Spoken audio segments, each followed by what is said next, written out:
You were over ambitious to work out things which will help the country. And now you have yourself told us that Rotarians have been able to, as a modest beginning, donate 26 crores to the PM Cares Fund. You have been helping the country through various other means, whether it is through donating the PPEs or the N95 masks or the equipments for hospitals or the food packets or the sanitizers, etc., etc. And there too you have told us that equipment and other things worth 75 crores have been organized with the help of Rotary International. And it is, I think, a great feeling to be with all of you today. You all know that I have a very fond association with all of you because of the support that I received from Rotary International right from the day one when I entered my public life some 27 years back. Rotary was one of the major organizations which helped me in carrying out the successful implementation of the Pulse Polio program in Delhi, as was rightly remembered by Shri Raja Sabuji on 2nd of October 1994. We all worked together, and when we could show it to the rest of the country that we can do it in Delhi, then only it could become a national program in 1995. And when we could do it in India, then only many of the countries in the Southeast Asia region joined the Pulse Polio program, and also we could get a trigger for the Kick Polio out of Africa under the leadership of Shri Nelson Mandela ji there.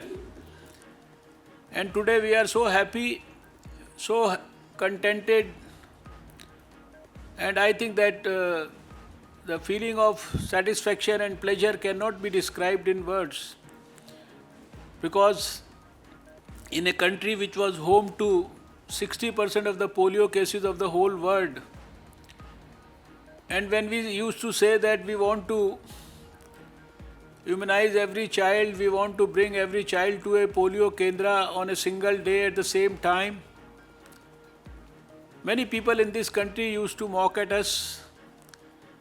I have sufficient instances in my life during that 94, when people used to think that this is something which is impossible to do, it's a Herculean task, and they are talking about theoretical things.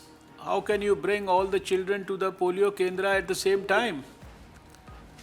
And we used to fight with the society and the system with only one conviction, that if you can provide ballot paper to this country, you can also provide 2 drops of polio vaccine at minus 20 degrees centigrade to every child. Our scientists are already working on developing a vaccine. The whole world is working in that direction. We are already one of the 5 countries in the whole world where we have isolated the virus in CSIR, like we used to do for the polio virus during the FAG years of the polio eradication movement. We used to do the genetic sequencing of the polio virus also to establish the travel history of the virus. And we used to search for cases of acute flaccid paralysis in the society, and then we used to do a stool test about them. And then when there was a positive case of polio in the society, we used to immunize 1 to 5 million children around that case. And similarly, right now we are trying to not only do the genetic sequencing, we are trying to develop a vaccine. We are part of, our country is also doing it separately, but also we are part of the WHO Solidarity Trial. But I have said it time and again that the vaccine development is something which you can't do overnight.